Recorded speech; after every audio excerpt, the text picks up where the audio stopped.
maybe teams are not seeing on tape about you that you feel like, isn't being emphasized on tape that you can show them going forward?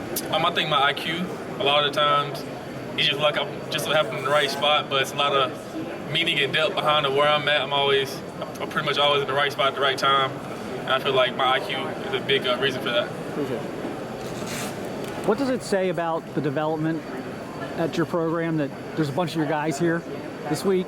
It's not a program that brings in a lot of five-star guys out of high school. Just what does it say about the development in Minnesota? It just truly shows how much and how true that is. Pretty sure most of us here were there all of our years, and we all started out as not that good of players.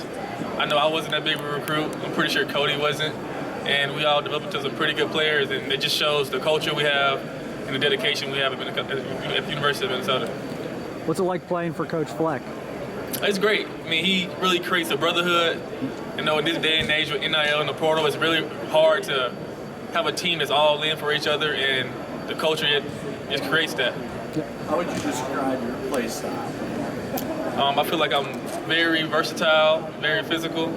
I can do anything on the field. I can play a variety of positions, a variety of coverages. Minnesota, we pretty much played everything you can play, and that helped me out a lot. When you say physical, is that a physicality in coverage, or are you comfortable coming up in the run game at any time? I'm pretty much physical in all aspects, I feel like. In the run game, pressing, getting off blocks. I know at Minnesota we teach physicality, so no matter what it is, we always compete and be physical. You always talk about about quote unquote mental reps, and obviously you prefer to be out there doing everything you would like to do physically. But what have you been sharpening with the part of you that can still go full out, your brain? Say it one more time. Obviously you've had to take a lot of mental reps, as they call them, because of fighting back from the injury.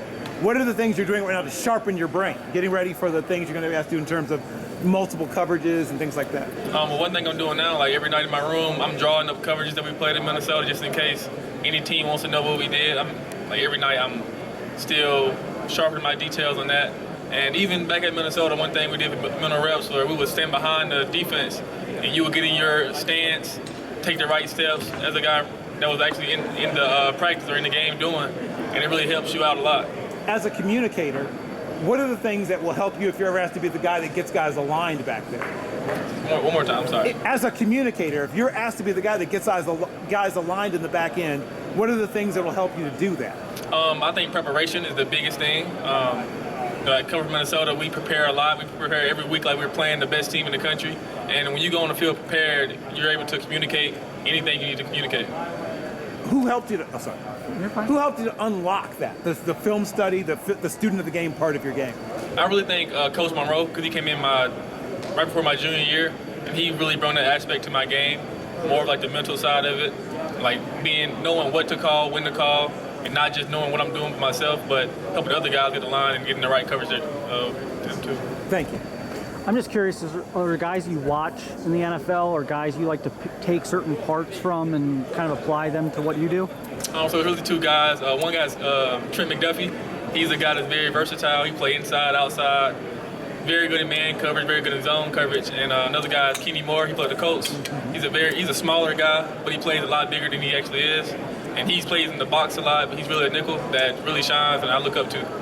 Are teams saying nickel or teams saying like corner? Like what are those discussions been like in terms of where you fit? Both nickel and corner.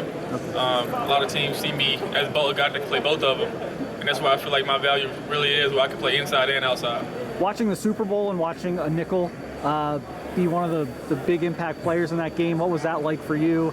Now that you're trying to kind of, maybe good timing for you as you try and prove yourself as a nickel type player? Yeah, it's a great time because really nickels are kind of a newer position, but it's a position that a lot of guys are excelling in a lot more now. And it's becoming like a true starter on the field now, and pretty much every defense uses a nickel. And just to seeing guys make plays at nickel is just it makes me look forward to something. Played a great conference. There's some receivers you've gone against over the years that have really challenged you or impressed you? Well, one of the most impressive receivers I've ever faced was Daniel Jackson. He's on my team. I went against him all 4 years of my career, and to this day, I really think he's one of the best receivers I've ever faced. He can do anything. He can run any route. He got great hands, and he's just an all-around great player. Other teams? Anyone from other teams? Felton from Maryland. I know going in there, we really emphasized on limiting him to what he could do, and he really showed how very versatile he was. And so, yeah, he was pretty good. I also think Tyler Warren, he's a receiver, Right. but he basically played anything, and he was a very good player too. In the Super Bowl, we just saw the power of pattern matching defense. What's your approach, and what's helped you to understand how to match patterns? Really just my knowledge of the game, knowing what route concepts come at what times. You know, if you see a certain route, that you may get another route behind it, and just the knowledge of the game really helps you understand what offenses are trying to do. What are